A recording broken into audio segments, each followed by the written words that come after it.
कि भगवान अपने धाम को जा रहे हैं और उद्धव को बता कर जा रहे हैं कि मैं तो जा रहा हूं, अब मेरी अनुपस्थिति में ऐसे रहना।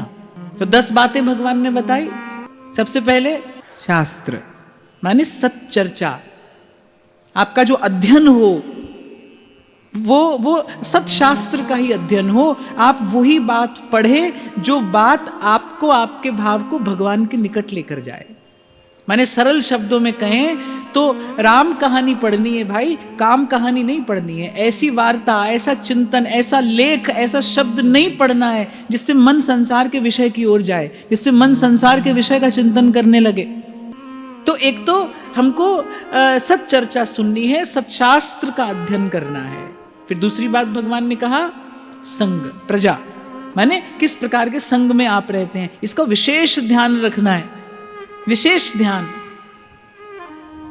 कई बार मैंने आपको निवेदन किया, गंगा जल भी यदि भूल से मदिरा का संग कर ले तो फिर महात्मा उसको स्पर्श नहीं करता है, उसका संग दूषित हो गया है। आपका संग शुद्ध रहे, प्रयास पूर्वक, प्रयास पूर्वक। फिर भगवान ने कहा देश माने किस स्थान पर आप रहते हैं, उस स्थान को पवित्र बनाकर रखिए।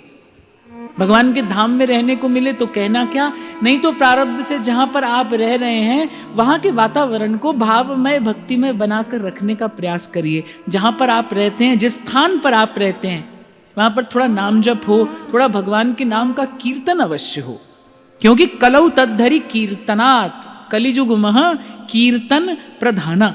ये मैं आपको बड़े पते की बात बता रहा हूं। आप जहां रहते हैं अपने घर में 10 मिनट के लिए भगवान के नाम का कीर्तन करिए। भगवान नाम का उच्चारण होना चाहिए, आपके मुख से भगवान नाम का उच्चारण हो। वहां का जो परमाणु है वो भजन के योग्य बनेगा। नहीं तो भाई घर में, संसार में, परिवार में अनेक अनेक तरह की बातें होती हैं, चर्चाएं होती हैं, अनेक प्रकार का व्यवहार न चाहते हुए भी करना पड़ता है। तो गृहस्थी का जो परमाणु होता है वो अलग प्रकार का हो जाता है। यदि आपको भजन करना है तो कुछ समय निकालिए, भगवान नाम का उच्चारण अवश्य करिए। इसी भाव से नाम जपत मंगल दिसि दसहूं। फिर समय, भगवान ने कहा समय की भी शुद्धि रखना। अब समय की शुद्धि कैसे रखी जा सकती है? समय की शुद्धि तो भाई भजन करके की जा सकती है। जो समय भजन में गया वही शुद्ध है, बाकी सब अशुद्ध है। ध्रुवदास जी कहते हैं ना, ते दिन लेखे जिन लिखो वृथा अकारथ जात। जो दिन वृंदावन के बिना गए वो सब अकारथ गए, व्यर्थ गए। नागरीदास जी कहते कितने दिन बिन वृंदावन खोए, कितना जीवन हमने बिना वृंदावन खो दिया। व्यास जी कह रहे हैं सोवत हुतो विषय मंदिर में हित गुरु टेर जगायो, अब मैं वृंदावन धन पायो। तो शास्त्र, प्रजा, देश, काल, समय, फिर कर्म, जन्म की शुद्धि कैसे हो? गुरु दीक्षा से, किसी वैष्णव आचार्य की शरणागति हो, किसी भगवत भक्त की शरणागति हो, जन्म शुद्ध हो। जन्म शुद्ध होगा तो कर्म शुद्ध होगा, क्योंकि पहले जन्म है फिर कर्म है ना। तो पहले गुरु की दीक्षा से जन्म शुद्ध करिए, फिर जो गुरु उपासना दे उस उपासना से कर्म शुद्ध करिए। फिर उसके बाद मंत्र की शुद्धि, माने सकाम मंत्र नहीं जपना है, ऐसे मंत्र को नहीं जपना है जो सकामता की पूर्ति कराने वाले मंत्र हैं। और एक और बात मैंने आपको निवेदन की थी कि कलयुग का जो सर्वोपरि मंत्र है वो क्या है? वो हरि नाम है। भगवान नाम सर्वोपरि मंत्र है। कलौ नास्तयैव नास्तयैव नास्तयैव गतिरन्यथा हरिर्नामैव केवलम। सदा स्मरण रखिए। श्री चैतन्य महाप्रभु ने जो श्लोक कहा है, ये मैं कहता हूं कि ये कलयुग में भगवान नाम की महिमा को प्रतिष्ठित करता है कि नाम नामकारी बहुधा निज सर्वशक्ति तत्रार्पिता नियमितः स्मरणे न कालः।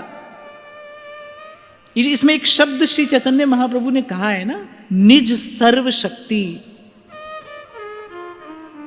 बहुत बड़ी बात श्री महाप्रभु जी ने कही है, निज सर्व शक्ति। भगवान ने अपनी सारी शक्ति, मैं इसलिए आपको नित्य प्रति स्मरण कराता हूं, भूलिए मत। जो भगवान का नाम आपकी जिह्वा पर है उसी में भगवान का सारा ऐश्वर्य और माधुर्य छिपा है, निहित है। तो जन्म की शुद्धि हो, कर्म की शुद्धि हो, फिर मंत्र की शुद्धि हो। सकाम मंत्र जपेंगे तो मन वहीं जाएगा। देखो, जो सकाम भाव से भगवान का भजन करते हैं ना, उनका मन वस्तुतः भगवान का भजन नहीं करता। जिस कामना की पूर्ति के लिए वो भगवान का भजन कर रहे हैं, मन उसी कामना का ही, उसी विषय का ही चिंतन करता है। और कामना की पूर्ति हो जाने के बाद मन फिर उसी विषय में ही रम जाता है।